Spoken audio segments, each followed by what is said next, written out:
हरे कृष्णा। तो नृसिंह चतुर्थी कल है और इस उपलक्ष्य में हम भगवान नृसिंह देव की थोड़ी लीला कथा करते हैं और ग्लोरिफिकेशन करते हैं, ताकि हम समझ पाए कि कल का दिन कितना महत्वपूर्ण है। हम यहाँ पर देख रहे हैं कि नृसिंह देव, ये नृसिंह का अर्थ क्या होता है? नृसिंह यानी होता है हाफ मैन हाफ लायन, आधा आदमी आधा शेर। तो ये ना तो पूरा जानवर के रूप है, ना तो इंसान का रूप है, तो दोनों का आधा आधा रूप है। इनको कहा जाता है नृसिंह।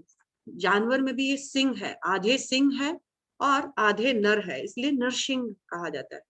भगवान को नृसिंह रूप में आने का क्या दरकार पड़ा? क्यों भगवान ने ऐसा रूप लिया? अद्भुत रूप है ना ये, ऐसा रूप पहले कभी नहीं हुआ। या तो भगवान मनुष्य रूप में आए या तो जानवर रूप में आए, लेकिन भगवान कभी भी ऐसा कॉम्बिनेशन में नहीं आए। तो क्यों आया, ऐसा रूप क्यों हुआ, इसके बारे में हम थोड़ा चर्चा करते हैं। ये है हिरण्यकशिपु। हिरण्यकशिपु एक असुर राजा थे और इनके भाई हिरण्याक्ष, इनका वध भगवान ने वराह अवतार के रूप में किया था।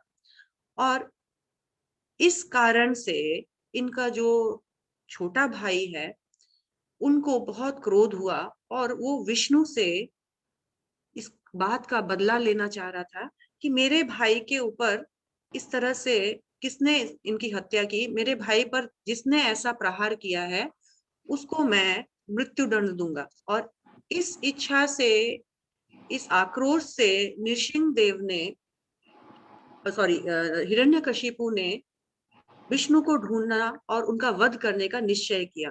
ये हिरण्यकशिपु और हिरण्यक्ष और कोई नहीं है, भगवान के जो द्वारपाल है, वैकुंठ में भगवान के जो द्वारपाल है, जय विजय। ये जय विजय है, जिन्होंने चतुष्कुमार के लिए वैकुंठ में प्रवेश ना करने देने के कारण उनसे उनको श्राप मिला कि तुम यहाँ रहने लायक नहीं हो, तुम असुरों जैसा व्यवहार कर रहे हो, तुम असुर के लोक में असुर के जैसे व्यवहार करोगे, तुमको धरती लोक में जन्म लेना पड़ेगा और 3 बार तुम 3 लगातार जन्मों तक तुमको असुर योनि में रहना पड़ेगा। ये भी भगवान का एक प्लान था। उस प्लान के अनुसार उनको धरती पे आना पड़ा ताकि भगवान की लीलाओं में भगवान के द्वारपाल भी शामिल हो। तो ये 3 जन्मों तक इस तरह आना था। तो पहला जन्म था हिरण्यकशिपु और हिरण्यक्ष के हिसाब से। तो हिरण्यक्ष का जब वध हो गया तो उनका वध का बदला लेने के लिए उनके भाई जो है हिरण्यकशिपु ने तय किया कि मैं इस तरह से उस विष्णु को ढूंढूंगा और उस विष्णु से मेरे भाई के वध का मैं बदला लूंगा। और इसने कठोर तपस्या प्रारंभ की। हिरण्यकशिपु ने कठोर तपस्या, ऐसी तपस्या की कि जब इनकी तपस्या से तीनों लोग कांपने लग गए। और जब तपस्या ब्रह्मा जी की और ये चले गए मंद्रांचल पर्वत। मंद्रांचल पर्वत जाने से पहले इनके जो पत्नी थी उनका नाम था कयादु, जो गर्भवती थी। इन्होंने अपनी गर्भवती पत्नी को महल में छोड़ा और खुद मंद्रांचल पर्वत में ब्रह्मा जी को तुष्ट करने के लिए चले गए। ब्रह्मा जी को तुष्ट करने के पीछे कारण ये था कि मैं ब्रह्मा जी से ऐसा वरदान मांगूंगा, प्राय कहा जाता है प्राय अमरता का वरदान था। और इस तरह से उन्होंने कठोर तपस्या की। आप देख सकते हैं कि ये सिर्फ अपने टोज के बल पर, पांव की उंगलियों के बल पर खड़े थे और इन्होंने कठोर तपस्या की और इनकी तपस्या के बल पर इनके शरीर से अग्नि निकलने लग गई, पूरा ब्रह्मांड आदि कांपने लग गया। और इनकी तपस्या से प्रसन्न होकर ब्रह्मा जी प्रकट हुए और ब्रह्मा जी ने इनसे कहा कि मैं तुम्हारी तपस्या से बहुत प्रसन्न हूँ। इससे पहले इतनी कठोर तपस्या ना किसी ने की थी, ना ही शायद कोई करेगा। तो मांगो हिरण्यकशिपु, तुम क्या वर मांगना चाहते हो, किस उद्देश्य से तुम आए हो। और हिरण्यकशिपु जो है वो बहुत ही क्लेवर था। उसको मालूम है कि विष्णु ऐसा वैसा नहीं है। अगर ऐसा वैसा होता तो हिरण्यक्ष जो है वही काफी था उनके लिए। तो क्या किया जाए? तो उन्होंने पूरा प्लान किया हुआ था। उन्होंने कहा कि देखिए, मुझे ऐसा-वैसा वर नहीं चाहिए, मुझे कुछ ठोस वर चाहिए, मुझे आप अमरता का वर प्रदान कीजिए। तो ब्रह्मा जी ने कहा, देखो, अमर तो मैं भी नहीं हूँ, मैं तुम्हें कैसे अमरता का वरदान प्राप्त कर सकता हूँ? ये मेरे बस का बात नहीं है। तो क्या किया जाए? तो अभी हिरण्यकशिपु ने सोचा कि ठीक है, कुछ ऐसा वर मांगते हैं जो प्राय अमरता के तुल्य हो, प्राय अमर के जैसा। ये हिरण्यकशिपु ना ये हिरण्यकशिपु और हिरण्यक्ष जो है, बहुत स्ट्रांग असुर थे। जब ये लोग अपने माँ के गर्भ में थे, इनकी माता का नाम था दिति, कश्यप मुनि के पुत्र हैं, दिति। इन दिति को पता चल गया था कि मेरे गर्भ में जो संतान है, वो बहुत बड़े असुर पैदा होंगे और पूरे सृष्टि में उपदंड मचा के रखेंगे। इनकी माता ने क्या किया था, 100 इयर्स तक इनको अपने वomb में, अपने गर्भ में धारण किया था और 100 साल तक वो घबरा रही थी कि नहीं निकालूं इनको बाहर, क्योंकि निकलने के साथ साथ ये उपदंड मचा देंगे। ये जैसे ही माता के गर्भ में प्रवेश किए थे ये असुरगण, बैड सिम्टम्स, जो खराब लक्षण है, अशुभ लक्षण, वो ऑलरेडी प्रकट होने लग गए थे। जब इनकी माता ने इनकी माता को सबने बताया, अन्य ऋषिगणों ने बताया कि तुम्हारी संतान जो है, जो आने वाली संतान, वो पूरी सृष्टि में उपदंड मचा के रखेगी, घबरा गई और इन्होंने इनको जन्म नहीं होने दिया। लेकिन कब तक? जन्म तो होना पड़ेगा। फिर फाइनली इनका जन्म हुआ। ऐसा उपदंड जो असुर है, वो जब ब्रह्मा जी से वरदान प्राप्त किया, तो उन्होंने कहा कि मुझे ऐसा वर दीजिए। उनकी योजना प्राय अमर बनने की थी, तो इन इस चीज को इन्होंने दिमाग में रखते हुए ऐसा वर प्राप्त किया कि हे ब्रह्मा जी, मुझे ऐसा वरदान दीजिए कि मैं आपके द्वारा उत्पन्न किसी भी जीव से ना मरूं, क्योंकि ब्रह्मा जी सृष्टा थे ना। तो आपने इस पृथ्वी में जिसकी जिसकी सृष्टि की है, ऐसे किसी भी जीव से मैं ना मरूं, ना ही मैं दिन में मरूं, ना ही मैं रात में मरूं, ना ही मैं मनुष्य से मरूं, ना ही मैं जानवर से मरूं, ना देवताओं से मरूं, ना असुरों से मरूं, ना घर के अंदर मरूं, ना घर के बाहर मरूं, ना दिन में मरूं, ना रात में मरूं, ना भूमि में मरूं, ना आकाश में मरूं। फिर उन्होंने कहा, ना अस्त्र से मरूं, ना शस्त्र से मरूं, क्योंकि उनको सुदर्शन चक्र से भी बहुत डर था कि विष्णु के पास एक सुदर्शन चक्र है, वो भी शायद मेरा वध कर सकता है। तो उन्होंने कहा, ना मैं अस्त्र से मरूं, ना शस्त्र से मरूं, ना मैं नर से मरूं, ना पशु से मरूं। ऐसा वरदान उन्होंने इसलिए मांगा क्योंकि उनके भाई का वध जो है, वराह अवतार, वराह के रूप में, वराह एक पशु है, पशु के रूप में आए हुए भगवान के साथ उनको लड़ना पड़ा और इस कारण उनकी हत्या हुई थी। तो ये पूरा सेफ साइड लेकर चल रहे थे। और तो और, मैं इन 12 मास में से किसी भी मास में ना मरूं, ऐसा वरदान उन्होंने प्राप्त किया। ऐसा वरदान बहुत चालाक व्यक्ति प्राप्त कर सकता है, प्राय अमरता के तुल्य था। और ब्रह्मा जी बोले, ठीक है, तथास्तु, तुमको मैंने ऐसा वरदान दिया, तुम जाओ, इसी तरह से तुमको मैंने वरदान दिया, अब तुम आगे बढ़ो, अपना जो घर द्वार है उसको संभालो। जिस वक्त ये तपस्या कर रहे थे, इन्होंने अपनी पत्नी कयाधु को महल में छोड़ा था। लेकिन जब ये तपस्या करने चले गए, तो इंद्र आदि देव जो हैं, वो सब आकर इनके महल पे अटैक किए और सारे राक्षसों को तितर बितर किया और कयाधु को किडनैप कर लिया, अपहरण किया उसका, और उसको स्वर्ग लोक ले जा रहे थे, क्योंकि कयाधु जो है गर्भवती है और इतना भयंकर असुर का जो गर्भ में के द्वारा प्रदान किया गया जो बच्चा है, वो कितना दुष्ट होगा। तो उसको खत्म कर दे, इस टेंडेंसी से कि वो जन्म हो और उसको स्वर्ग में हम लोग खत्म कर देंगे, फिर कयादू को वापस छोड़ देंगे। इस उम्मीद से, इस प्लानिंग से वो कयादू को ले जा रहे थे। लेकिन मार्ग में उनको देव ऋषि नारद मिल गए और देव ऋषि नारद ने इंद्रदेव से कहा, अरे ये क्या कर रहे हो तुम? ये तो अबोध स्त्री है, इसके साथ तो ऐसा नहीं होना चाहिए। तो उन्होंने कहा नहीं, हम इसको कुछ नहीं करेंगे, इसका जो बच्चा है जन्म होने के बाद, उस बच्चे को से हमको खतरा है, उस बच्चे को हम यहाँ से हटाएंगे। तो इंद्रदेव को उन्होंने आश्वासन दिया, देव ऋषि ने, तुम घबराओ मत, ये बच्चा जो है ये बहुत बड़ा भक्त बनेगा। तुम इस स्त्री को मेरे संरक्षण में रखो, मैं इस बच्चे को गर्भ में ही ज्ञान दूंगा और ये बहुत बड़ा भक्त बनेगा। ये तुम्हारे लिए खतरा नहीं बल्कि तुम्हारे खतरे का रेमेडी बनेगा। तो इस तरह से ऋषिवर ने उनको अपने आश्रम में रखा और कयाधु को ज्ञान देने लग गए। कयाधु के गर्भ में प्रहलाद पल रहे थे। ये बात साबित करती है कि गर्भ अवस्था में माता यदि स्पिरिचुअल एक्टिविटीज में इन्वॉल्व रहे, गीता भागवत आदि शास्त्रों को पढ़े, तो बच्चे में भी वो प्रभाव पनपता है। प्रहलाद महाराज, परीक्षित महाराज ये एग्जाम्पल है हमारे लिए, ज्वलंत उदाहरण है। और गर्भ में ही उस बच्चे को उन्होंने पूरी शिक्षा दीक्षा दी और कयाधु बड़े प्रेम से सुनती। और इस तरह उनका जो हिरण्यकशिपु का जो संतान है वो भक्त बन रहा है।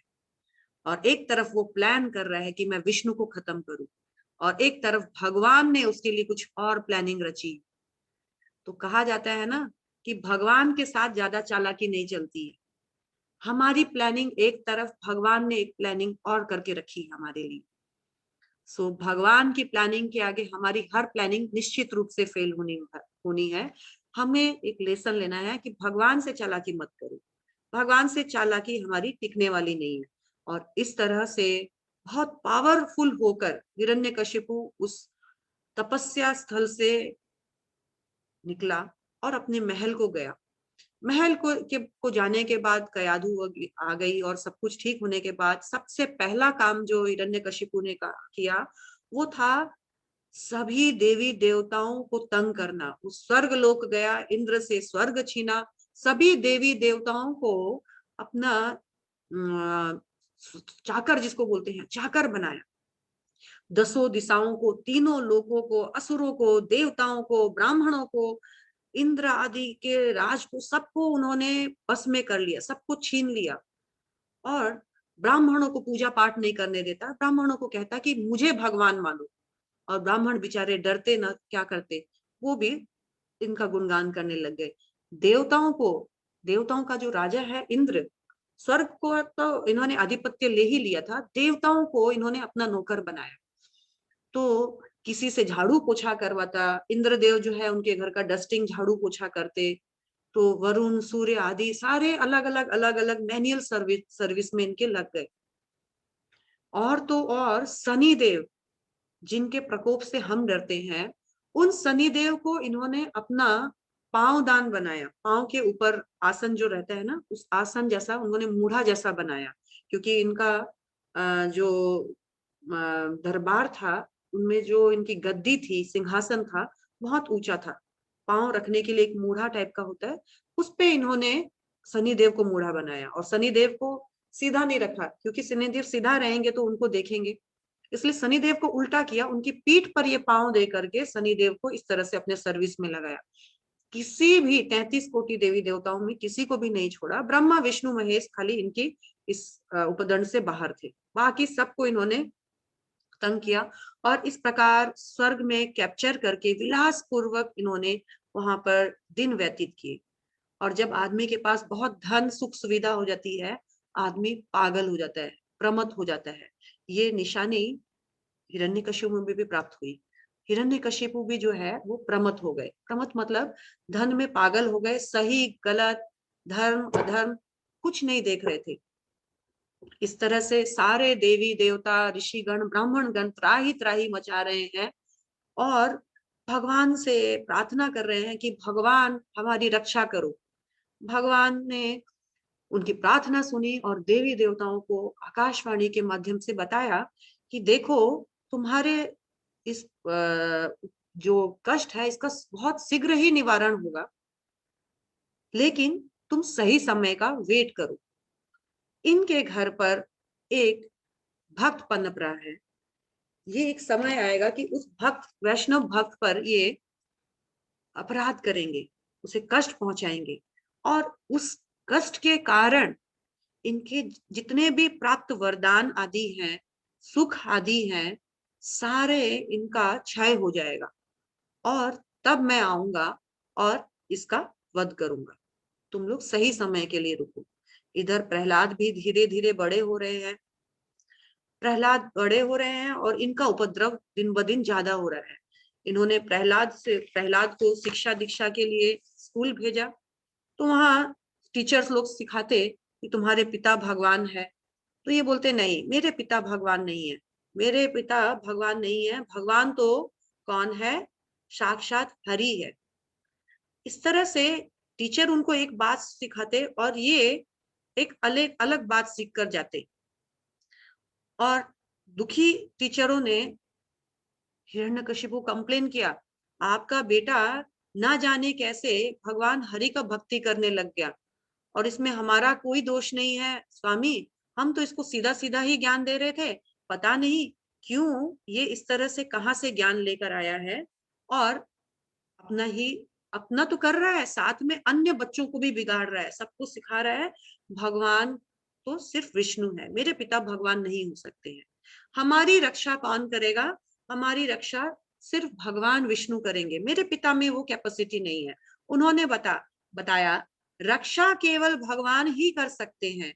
क्यों? क्योंकि रक्षा वही कर सकता है जो सब समय हो, सब जगह हो और सबके अंदर हो, यानी जो ऑल टाइम परवेडिंग हो, जो सर्वत्र हो, सर्वत्र मतलब सभी जगह हो, और जो सबके हृदय में हो, यानी परमात्मा रूप में। तो देखो, मेरे पिता तुम लोगों को रक्षा नहीं कर सकते हैं, इस भ्रम में मत रहना, इसीलिए तुम भगवान की सेवा करो। और उनके टीचर्स ने हिरण्यकशिपु को के समक्ष उनको प्रस्तुत किया, प्रहलाद को प्रस्तुत किया, और प्रहलाद जो है अपने पिता को भी ज्ञान देने लग गया। पिताजी, आप बोलते हो आप भगवान हो, नहीं, आप भगवान नहीं हो, आप तो उस भगवान के एक अंश हो, भगवान तो विष्णु है, और जो ये नहीं जानता है कि उसका स्वार्थ भगवान विष्णु को तुष्ट करना है, उसका ये जीवन बेकार हो जाता है। इस तरह से जब वो अपने पिता को, वो बच्चा जब ज्ञान देने लग गया, उसके पिता से बर्दाश्त नहीं हुआ। उसके पिता को लगा कि ये तो एक समय जाकर मेरा सबसे बड़ा दुश्मन बनेगा, तो क्यों ना इसका सफाया कर दिया जाए। और सर्प आदि से इनको तकलीफ कष्ट पहुंचाने का उन्होंने प्रयास किया। कभी सर्प आदि भेजते उसके पास, और सर्प का दंशन से भी उनको कुछ नहीं होता, क्योंकि एक कहावत है, राखे कृष्ण तो मारे के और मारे कृष्ण तो राखे के, यानी जिसकी रक्षा भगवान करते हैं उसका कोई भी बाल नहीं बांका कर सकता है, लेकिन जिसको भगवान ने ही सोच लिया कि इसका वध होना निश्चित है, उसको कोई बचा भी नहीं सकता है। देखिए, प्रहलाद को हिरण्यकशिपु ने सभी प्रकार का प्रयास किया। कभी उन्होंने सर्पों से उनको विष देकर मारने का कोशिश किया, तो कभी उन्होंने उनको पहाड़ से नीचे फेंका, ऊंचे ऊंचे पहाड़ों से नीचे फेंका, नीचे कटीली झाड़ियां हैं, पर उनको कुछ नहीं होता। उनको लगता भगवान उनको लपक लेते, और उनको लगता कि कोई सॉफ्ट बेड यहाँ पर ढल दिए, नीचे भगवान रहते और उनको कैच कर लेते, और इनको लगता कोई मुझे मखमल का बेड पे सुलाया है। फिर कभी उनको हाथियों के नीचे से कुचलने का उनको प्लानिंग किया जाता। इनको लगता कि कोई फूल इनके ऊपर पड़ रहा है, इनको बिल्कुल कुछ प्रॉब्लम नहीं होती। तो कभी हिरण्यकशिपु इनको बहुत नाना प्रकार के अस्त्रों से प्रहार करवाने का कोशिश करता, टॉर्चर कोशिश करता, लेकिन इनको ऐसा लगता कोई गुदगुदी कर रहा है मेरे, कुछ नहीं, फर्क ही नहीं पड़ता, जस जस का तस। इतना कोशिश करने के बाद, सारा कोशिश फेल होने के बाद, एक अंतिम कोशिश था। हिरण्यकशिपु की एक बहन थी, होलिका। होलिका को ब्रह्मा जी से वरदान प्राप्त था कि वो जिस भी वस्तु को स्पर्श करेगी, लेकिन वो अग्नि को स्पर्श करेगी तो कभी भी भस्म नहीं होगी। वो अग्नि में प्रवेश करेगी, सारी वस्तुएं भस्म हो जाएगी, पर वो एज इट इज रहेंगी, उनका कुछ भी नहीं होगा। हिरण्यकशिपु ने अपने बहन को कहा कि देखो मैंने 100 प्रयास किए, लेकिन ये प्रहलाद जो है इसका कुछ नहीं होने जा रहा है। तो कृपया अब तुम मेरी सहायता करो, तुम इसे गोद में लेकर बैठो, तुम इसको लेकर बैठना, मैं अग्नि लगाऊंगा, ये जलेगा, तुम निकल के बाहर आ जाना। दोनों भाई बहन ने प्लान की एक भक्त को इस तरह से टॉर्चर करने का, और प्लान के अनुसार होलिका जो है इनको अपने गोद में लेकर बैठ गई, अपने भतीजे को। और जैसे ही वो बैठी, इनके भाई ने प्लान के अनुसार अग्नि का वहां पर व्यवस्था किया हुआ था। अग्नि जली, प्रज्वलित हुई, बहुत जोर की अग्नि जली, लेकिन थोड़ी देर बाद में क्या हुआ, त्राही माम करके बहन जो है होलिका चिल्लाने लग गई, भैया मैं तो जल रही हूँ, भैया मुझे बचा लो। और प्रहलाद को कुछ भी नहीं हो रहा है, वरदान उल्टा हो गया। जिसको जलना था वो बच गया और जिसको नहीं जलना था वो जल गई। इसी तरह होलिका भस्म हो गई और प्रहलाद बच गए। यहाँ हम देख रहे हैं कि भगवान के भक्त को अगर कोई टॉर्चर करता है, तो देवी देवताओं से भी यदि हमें वरदान प्राप्त रहता है तो वो वरदान भी फेल हो जाते हैं। भगवान के भक्त का रक्षा स्वयं देवी देवता भी करते हैं, क्योंकि देवी देवताओं ने जो भी वरदान प्राप्त किए हैं अपने पूजकों से, वो अगर उनका मिसयूज होता है, स्पेशली वैष्णवों को, वैष्णवों के व्यवहार में उसका मिसयूज होता है, तो वो सारे पावर वापस ले लिए जाते हैं, विड्रॉ कर लिए जाते हैं। हिरण्यकशिपु और जो होलिका है, उनका ये प्लान खत्म हो गया और होलिका जल गई और भक्त जो है वो रह गए। हमारे लोगों में ये होलिका दहन का बहुत प्रचलन है, परंतु कोई ये नहीं जानता है कि इसके पीछे का पर्पस क्या है। इस कहानी, इस लीला के पर्पस के बारे में नहीं जानने के कारण लोग अलग अलग अटकलें करते हैं। इस कहानी का मेन पर्पस था कि भक्ति की हमेशा जय होती है, भक्त का हमेशा जय होता है, अभक्त का हमेशा पराजय होता है, मुंह काला होता है, वो इस तरह से धधकता रहता है। सो इस तरह से सारी कोशिशें बेकार हो गई। लेकिन कहाँ हिरण्यकशिपु, इनको इनका बाल भी, खरोच भी नहीं आई इनको। अब हिरण्यकशिपु को बहुत क्रोध आया, सारा प्रयास करने के बाद भी नहीं जल रहा है, क्या किया जाए। तो हिरण्यकशिपु ने एक दिन अपने पुत्र को बुलाया, हे पुत्र तुम आओ मेरे पास, मुझे तुमसे बात करनी है। और हिरण्यकशिपु के पास गया उनका बेटा और बोला कि तुम क्या चाहते हो। उन्होंने कहा कुछ नहीं चाहता पिताश्री, मैं सिर्फ ये चाहता हूँ कि आप भगवान को प्रार्थना करने लग जाएं, मानने लग जाएं। उनके पिता को बड़ा क्रोध आया और बोला कि तुम्हारा भगवान कौन है, तुम्हारा भगवान। उन्होंने कहा मेरा भगवान श्री कृष्ण है, विष्णु है।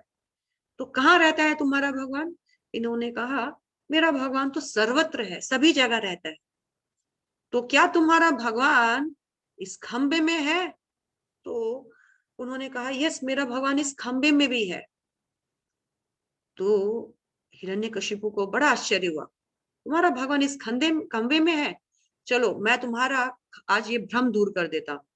मैं अपनी गदा से इस खंबे को तोड़ूंगा, तुम भी देख लो कि तुम्हारा भगवान निकलता है क्या। और ज्यों ही हिरण्यकशिपु ने जोर से उस खंबे पे प्रहार किया, हिरण्यकशिपु का महल सोने का था।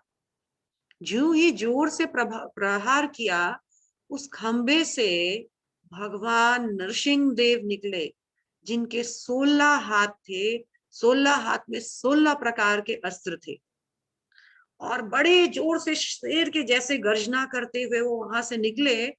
और एकदम उनको देखते ही हिरण्यकशिपु का पसीना छूट गया, क्योंकि हिरण्यकशिपु ने कभी नहीं सोचा कि उस खंबे से भगवान प्रकट होंगे, प्रहलाद के भगवान प्रकट होंगे।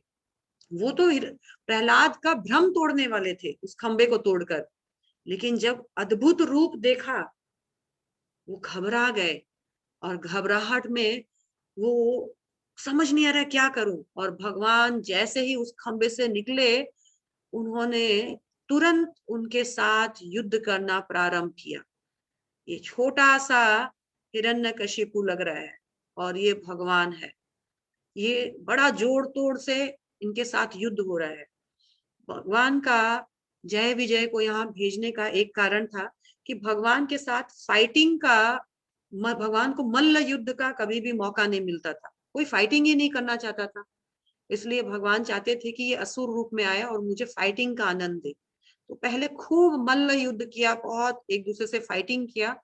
फाइटिंग करने के बाद जब सही समय आया तो उन्होंने हिरण्यकशिपु को उठाया अपने हाथों पे, हाथों से उठाकर अपने जांघा पर उनको लेटाया और कहा कि अब मैं तुम्हारा वध कर रहा हूं। तो हिरण्यकशिपु ने कहा मेरा वध होना तो संभव ही नहीं है, क्योंकि मुझे ब्रह्मा जी से वरदान प्राप्त है, मुझे कोई नहीं मार सकता है, न नर मार सकता है न पशु मार सकते हैं। तो इन्होंने कहा देखो हिरण्यकशिपु, मैं ना तो नर हूं ना ही पशु हूं, मैं आधा नर आधा पशु हूं, आधा सिंह हूं, मेरा नाम नरसिंह है। मैंने वरदान मांगा है, ना मैं अस्त्र से मरूंगा ना शस्त्र से। देखो मेरे हाथ में ना अस्त्र है ना शस्त्र है, मैं तुम्हें मारूंगा अपने इन तीक्ष्ण नाखूनों से, तीखे तीखे नाखूनों से मारूंगा मैं। तो मैं तो ना दिन में मारूंगा ना रात में। अरे बेवकूफ, ये जो समय है ये ना दिन है न रात, ये तो संध्या समय है। अभी ना तो दिन है ना तो रात, अभी ये बेला जो है मिक्स्ड बेला है, संध्या बेला है। मैं ना घर के बाहर मरूंगा ना घर के अंदर मरूंगा, तो ये तो मैं अपने महल के अंदर हूँ। तो उन्होंने कहा देखो मैं तुम्हें युद्ध करते करते घसीटते घसीटते दहलीज तक ले आया, ना तुम अभी अपने महल के अंदर हो ना तुम अपने महल के बाहर हो। फिर इन्होंने और क्राइटेरियाज याद दिलाई कि देखो ना तो मैं भूमि पे मरूंगा ना तो आकाश में मरूंगा। इन्होंने कहा अरे बेवकूफ, देखो तुम मेरी जांघा पे हो, ना तुम भूमि पे हो ना तुम आकाश में, तुम बीच में हो, जांघा पे हो। इस तरह से सारा वरदान फेल हो गया। अब हिरण्यकशिपु को याद आया एक और बात है, मैं किसी भी मास में नहीं मरूंगा, मैंने ये वरदान प्राप्त किया था। यानी जनवरी फरवरी मार्च अप्रैल, या जो हम लोग सावन भादो आसोज मंगसर ऐसे जो बोलते हैं, इन मासों में मैं किसी भी मास में नहीं मरूंगा। तो नृसिंह देव मुस्कुराए, मैंने इसका भी व्यवस्था किया है। तो क्या व्यवस्था है? देखो ये जो मास है ये अधिक मास है, 12 महीने में ये किसी भी एक महीने में नहीं आता है, ये एक एक्स्ट्रा मास है, अधिक मास। सो तुम्हारा जो ब्रह्मा जी ने वरदान दिया उसकी लाज को बनाए रखने के लिए मैंने इस रूप में इस समय को इस स्थिति को चुना है। अब तुम्हारा मरना तय है, अब तुम तैयार हो जाओ। और भगवान ने हिरण्यकशिपु का पेट का ऑपरेशन कर दिया अपने नाखूनों से, बिल्कुल इसी तरह से जिस तरह से आप देख रहे हैं इस पिक्चर में। बड़ा ऑपरेशन, उस जमाने का फर्स्ट ऑपरेशन था। ठीक है, सो ऑपरेशन किया इन्होंने और इनका वध हो गया, इनको मार दिया। और इनका पेट जैसे ही फाड़ा तो उस पेट का से जो नाल होता है ना, जो पेट के अंदर हमारे नाल होता है, आप देख रहे हैं वो नाल निकल गया ना। तो भगवान नृसिंह देव ने उस नाल को अपने गले में लपेट लिया हार रूप में, और इस तरह से भक्त की रक्षा करके भगवान ने अधर्म का पर अधर्म का ह्रास किया। भगवान बार बार बोलते हैं परित्राणाय साधुनाम विनाशाय च दुष्कृताम धर्म संस्थापनार्थाय संभवामि युगे युगे। तो जयदेव गोस्वामी ने अपने 10 अवतार स्तोत्रम में नृसिंह जो अवतार है उसका चतुर्थ स्थान में नृसिंह अवतार है, और उस चतुर्थ स्थान में नृसिंह स्तोत्रम में कहा गया है तव कर कमलवरे, तव कर कमलवरे नखा अद्भुत श्रृंगार दलिता हिरण्यकशिपु तनु भृंगा केशवगृहीता नरहरि रूपा जय जगदीश हरे जय जगदीश हरे स्वामी जय जगदीश हरे। केशव गृहीता यानी केशव ने भगवान हरि ने गृहीत रूप लिया। क्या? नर हरि भगवान ने नृसिंह देव का रूप लिया और अपने नाखूनों से उनका वध किया, सिर्फ और सिर्फ प्रहलाद की रक्षा के लिए और धर्म की स्थापना के लिए। इसके बाद भगवान इतना विकराल रूप था इनको कौन शांत करे, किसी में हिम्मत नहीं थी। समस्त देवी देवता थरथरा रहे थे, कांप रहे थे, ब्रह्मा भी। और लक्ष्मी जी को बोला गया आप इनकी अर्धांगिनी है, आप इनको शांत कीजिए। लक्ष्मी जी भी बोली ऐसा विकराल रूप मैंने कभी नहीं देखा, मैं इनको शांत करने में समर्थ नहीं हूं। इनको केवल इस वक्त कोई शांत कर सकता है तो प्रहलाद ही शांत कर सकता है। और प्रहलाद गए भगवान के सामने और स्तुतियां की और भगवान शांत हो गए। और भगवान ने अपने कर कमल होता है हथेलिया, हथेली को इस तरह से प्रहलाद के सर पे रखा, हथेली रखा और नाखून बाहर थे। भगवान के जो कर कमल है, हथेली को कमल के साथ, कमल लाइक सॉफ्ट हथेली है भगवान की, वो वो प्रहलाद के सर पे रखा। यानी भगवान की हथेली हमेशा भक्तों के संरक्षण के लिए होती है, और ये जो नाखून होते हैं ये अभक्तों के लिए होते हैं, जो भगवान अपने भक्तों से दूर रखते हैं। इस तरह से भगवान ने अपने भक्त का स्तुति स्वीकार किया, भक्त की स्तुति इन्होंने भी की। परंतु प्रहलाद थोड़े टेंस थे, तो भगवान ने कहा मांगो कुछ वरदान। इन्होंने कहा नहीं, मुझे कोई वरदान नहीं चाहिए भगवान, मुझे आपका दर्शन हो गया, आप प्राप्त हो गए और कोई वरदान नहीं चाहिए। फिर भी भगवान जोर दे रहे थे, तो उन्होंने कहा कि मुझे एक वरदान दीजिए कि ये भौतिकता मुझे स्पर्श नहीं करे, मैं नित्य आपका भक्ति कर सकूं। भगवान ने कहा तथास्तु, मैं आशीर्वाद देता हूं कि तुम जब तक इस पृथ्वी में रहोगे मेरे भक्ति में रोज दिन दोगुने रात चौगुना तुम्हारा बढ़ोतरी होगा और तुम मेरे धाम को प्रवेश करोगे बाद में। एक चीज सिर्फ इन्होंने हिरण्यकशिपु को, एक चीज सिर्फ प्रहलाद महाराज ने नृसिंह देव से चाहा, वो था कि मेरे पिता बहुत पापी थे, पर मुझे थोड़ा सा चिंता है कि उनका क्या होगा। भगवान आप तो बहुत दयालु हैं, पतितों का उद्धार करते हैं, कृपया मेरे पिताजी का भी उद्धार कीजिए। देखिए भक्त बहुत दयालु होता है स्वभाव से।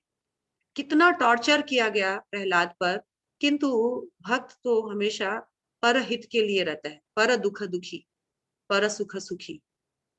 तो मेरे पिताजी का मुझे मालूम है कि उन्होंने जो हरकत की है उनको कभी गति नहीं मिलेगी, कृपया उन पर कृपा दृष्टि कीजिए। तो नृसिंहदेव मुस्कुराए और उन्होंने कहा अरे तुम अपने पिता की चिंता करते हो, तुमने मेरी भक्ति करके अपने 21 पीढ़ियों का उद्धार कर दिया, पिता तो कब के तुम्हारे उद्धार हो गए उनका, चिंता मत करो। और इस तरह से प्रहलाद और हिरण्यकशिपु का ये जो लीला है, ये भगवान का वात्सल्य भाव को हमको दर्शाता है कि भगवान कितने वात्सल्य है, अपने भक्त के लिए कितना उदार रहते हैं भगवान। और इस कथा को सुखदेव गोस्वामी ने श्रीमद् भागवतम के 7वें स्कंद में इन्होंने वर्णित किया है। और बहुत सुंदर लीला कथा होने के बाद इससे हमको क्या शिक्षा मिलती है, थोड़ा सा हम उसके विषय में भी पढ़ते हैं, समझते हैं। हमने देखा कि जिनको भगवान बचाते हैं उनको कोई नहीं मार सकता है, और जिनको भगवान ठान लेते हैं कि तुमको मरना निश्चित है, उनको कोई नहीं बचा सकता है। कैसे? तो हमने देखा कि प्रहलाद महाराज को 100 जतन किया गया, प्रहलाद महाराज को 100 जतन किया गया हिरण्यकशिपु के द्वारा मारने का, उनका सफाया करने का, लेकिन भगवान ने सारे जतनों को फेल कर दिया।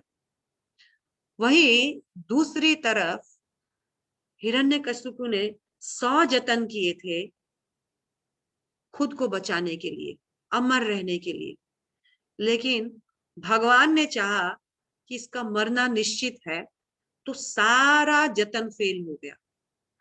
तो राखे कृष्ण तो मारे के, मारे कृष्ण तो राखे के, ये चीज यहाँ पर साबित होती है। दूसरे वर्ड्स में कोई कोई ये भी बोलता है, जाको राखे साइया मार सके ना कोई। भगवान का कर कमल जिसके सर पे हो, कोई नहीं उसका बाल बांका भी बिगाड़ सकता है। पर भगवान अपना कर कमल किसके सर पे रखते हैं? सिर्फ भक्तों के। सिर्फ भक्ति है जिनको भगवान स्पेशली उदारता के साथ उनको हर समय रक्षा करने के लिए भगवान उद्यत रहते हैं। सो भगवान ने एक हिरण्यकशिपु का वध किया। हमें भगवान से कल नृसिंह चतुर्दशी के दिन हमको ये प्रार्थना करना है कि भगवान, वहां तो एक हिरण्यकशिपु को मारना था, यहाँ तो मेरे हृदय में 100 हजार हजार हिरण्यकशिपु बसे हुए हैं। काम, क्रोध, लोभ, मोह, मद, मत्सरता, कितने प्रकार के हिरण्यकशिपु है। कृपया मेरे भी, जैसे आप उस पिलर से निकले, उस खंबे से निकले, कृपया मेरे भी हृदय रूपी खंबे में आप स्थित रहिए, और कृपया मेरे भी हृदय रूपी खंबे में आप स्थित होकर उन समस्त हिरण्यकशिपु का वध कीजिए, और इस तरह से मेरी भक्ति की आप भी रक्षा कीजिए। हमें हमेशा हमेशा हिरण्यकशिप नरसिंह से हमेशा प्रार्थना करनी चाहिए कि हमारी भक्ति का हमेशा वो रक्षा करे। नृसिंह देव का अवतार ही इसीलिए हुआ था। एक्चुअली मन में एक प्रश्न आ सकता है, जब कृष्ण के होते हुए हमको नृसिंह देव का विकराल रूप का पूजा क्यों करना है? जब कृष्ण रूप है तो कृष्ण का ही पूजा करते हैं ना। तो कृष्ण ने ही कहा है कि मैं मेरे भक्तों का जितना भी प्रकार का कष्ट है, पीड़ा है, उसको हरने के लिए स्पेशली नृसिंह अवतार लेता हूँ। क्योंकि राधा कृष्ण हमेशा अपने गोलोक धाम में लीलाओं का स्वदन करते रहते हैं।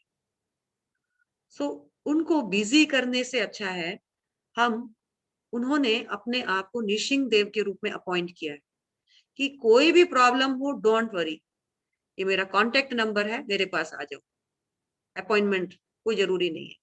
सिर्फ नृसिंह देव को पुकारने का देरी है। भगवान कृष्ण ने नृसिंह रूप में स्पेशली भक्त का रक्षा के लिए, स्पेशली भक्तों के कष्टों का हरण के लिए नृसिंह देव का रूप लिया है। हमारे जीवन में भी किसी भी प्रकार का कष्ट हो, चाहे भौतिक चाहे आध्यात्मिक, किसी भी प्रकार का कष्ट हो, हमें नृसिंह देव से याचना करनी चाहिए। हमारे घर में सुबह शाम नरसिंह आरती अवश्य होना चाहिए, नृसिंह देव से स्तुति जरूर करनी चाहिए। हमें हमेशा याद रखना चाहिए कि काम हमारा बिगड़ा है पर रक्षक हमारा तगड़ा है। यानी हमारा 100 प्रॉब्लम हो सकता है, पर मेरा जो रक्षा करने वाला है वो बहुत तगड़ा है। वो कभी भी कहीं से भी कैसे भी आकर मुझे बचा सकता है। मैंने बताया था ना, रक्षक वो होना चाहिए जो सभी जगह, सभी जन्म में और सभी समय पर उपस्थित हो। तो नृसिंह देव के ऊपर हमको ये फुल फेथ रखना है कि वो मेरे रक्षक है, वो सर्वत्र है, सभी समय है और सबके अंदर है। परमात्मा रूप में भगवान सबके अंदर है। सो एक और आपको मैं गुड न्यूज देती हूँ। गणेश जी को हम सब भजते हैं ना। गणेश जी कौन है? विघ्नहर्ता। इस संसार में हमारा कोई भी विघ्न, जैसे कोई भी शुभ काम करते हैं, हम लोग गणेश जी को स्मरण करते हैं, क्योंकि गणेश जी हमारे विघ्न हरते हैं। ये गणेश जी को विघ्न हरने का पावर कहाँ से मिला? तो ब्रह्म संहिता में कहा गया है, गणेश जी के जो गुरु हैं वो नृसिंह देव है। गणेश जी उनकी स्तुतियां करते हैं और नृसिंह देव इनसे प्रसन्न होकर इनको विघ्न हरने की शक्ति देते हैं। तो नृसिंह देव अपने भक्तों का विघ्न पर्सनली खुद हरते हैं, और जो उनके भक्त नहीं है, जो भौतिक सकाम कर्मी आदि हैं, जो भौतिकता में लीन है, उनका जो विघ्न हरने का डिपार्टमेंट है वो गणेश जी को देते हैं। तो अगर गणेश जी इतने पावरफुल हैं कि हमारे विघ्नों का हरण करते हैं, तो उनके गुरु कितने पावरफुल होंगे। तो भगवान के भक्त डायरेक्ट गणेश जी के गुरु का भजन करते हैं, और जो जानते नहीं है वो गणेश जी का भजन करते हैं। और एक बात, शनि देव के प्रकोप से हम सबको डर लगता है ना? शनि देव किसी को भी भाते नहीं है, भाई आप दूर रहिए। ऐसे शनि देव ने भगवान नृसिंह देव की बहुत स्तुतियां की, और उनकी अंतिम स्तुति में उन्होंने कहा कि भगवान मुझे एक ऐसा वरदान दे कि आपको, शनिवार शनिदेव का दिन होता है, आपका जो फेवरेट दिन है आप शनिवार ही बना लीजिए। मेरा दिन आप अपना फेवरेट दिन बना लीजिए। और भगवान, ये आपके और मेरे बीच में जो अभी स्तुतियां हुई है, इसको यदि कोई पढ़े तो उनके ऊपर मैं कभी प्रकोप नहीं डालूंगा। मैं आपके भक्तों पर कभी नहीं चढ़ूंगा, आपके भक्तों पर कभी दुष्प्रभाव नहीं करूंगा। सो भगवान मुझे आशीर्वाद दे कि मैं आपकी भक्ति कर सकूं। तो भगवान ने कहा तथास्तु, आज से मेरा फेवरेट दिन भी सैटरडे है, और मैं इस तुम्हारे और मेरे बीच होने वाले संवाद को इतनी शक्ति देता हूं कि इस संवाद को कोई भी पढ़े, शनि उसका दुश्मन नहीं, शनि उसके मित्र का काम करेगा, और कभी भी मेरे भक्तों पर तुम्हारा प्रकोप नहीं पड़ेगा। सो इतना शक्तिशाली नृसिंह देव का प्रकोप है। सो मुझे जो बोलना था मैंने बोला। अभी किसी का कोई प्रश्न है तो आप लोग कर सकते हैं, प्लीज आप प्रश्न।